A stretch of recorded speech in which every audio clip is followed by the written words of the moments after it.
A presidente Dilma Rousseff anunciou na semana passada que vai abrir mão de mais de 5 bilhões de reais com a correção de 4,5% da tabela do imposto de renda da pessoa física em 2015 e vai aumentar ainda em 10% os benefícios do programa Bolsa Família.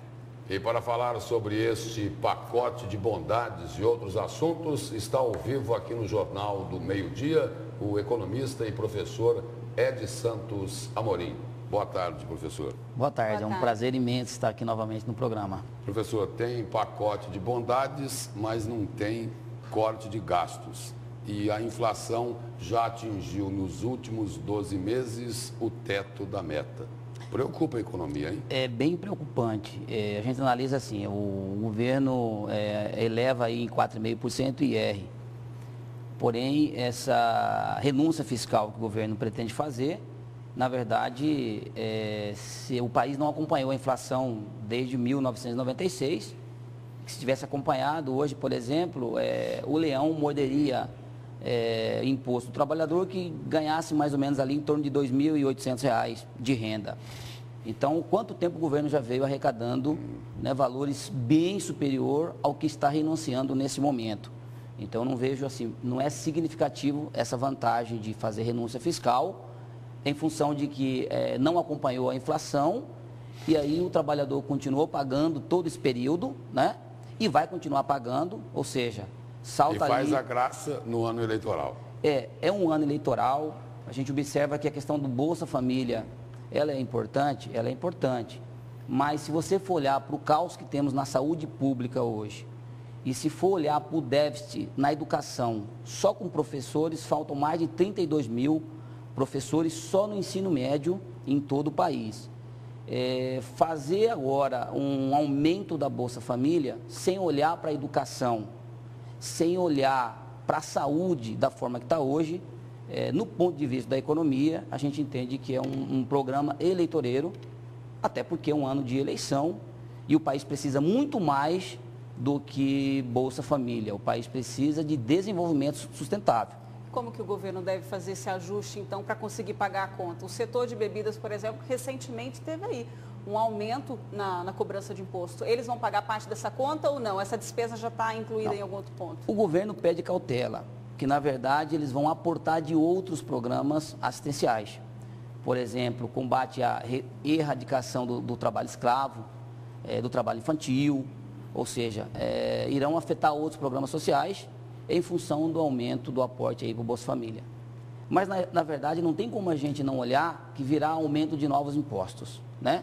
Já temos uma carga tributária elevadíssima, a conta do governo não fecha hoje, ainda imagina fazendo um aporte de quase 9 bilhões para o Bolsa Família, o contribuinte brasileiro e a classe empresarial, esse conjunto de pessoas e empresas vão acabar pagando a diferença desse aporte, que não será sustentável apenas aportar de alguns outros programas assistenciais. E a preocupação do governo, quase desespero com o índice inflacionário, que chegou-se a levantar a possibilidade de retirar o item alimentação do índice inflacionário. Quer dizer, o governo, se fizer isso, resolve o problema dele, não é, professor? Agora, o cidadão, para ele não sentir o efeito inflacionário, ele teria que parar de comer, é isso? A ótica ou pelo menos alguns produtos. A ótica seria essa mesmo. O governo está olhando mais para a questão de governo mesmo, de políticas públicas, né? Ou seja, a inflação, ela está corroendo o salário do trabalhador. Política eleitoral, não é? Política eleitoral e também a questão de política pública, porque essa vulnerabilidade que está acontecendo, ela é ruim para o país.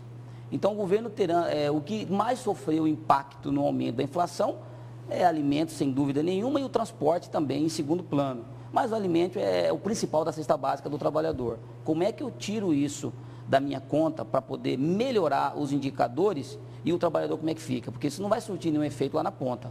Ou seja, o trabalhador já vem fazendo essas contas fecharem dentro do seu orçamento para poder pelo menos comer o básico, né? E o empresário, a indústria hoje, os outros segmentos, eles estão querendo investir ou já está havendo um recuo em investimento e, consequentemente, isso deve cair também no mercado de trabalho, na contratação, vagas de emprego vão cair também? Com certeza. Cenário de inflação alta, a Selic já chegou a 2 dígitos e é preocupante o que ela fecha até o final do ano, hoje já está em 11%, ou seja, o dinheiro está mais caro.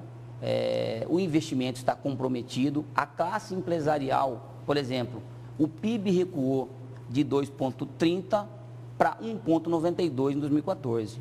Ou seja, esses indicadores para a classe empresarial é totalmente desfavorável. A inflação sobe e o PIB despenca. Despenca, ou seja, como é que nós vamos manter a economia sustentável, sendo que a gente produz dentro do país é insuficiente para poder manter a economia interna.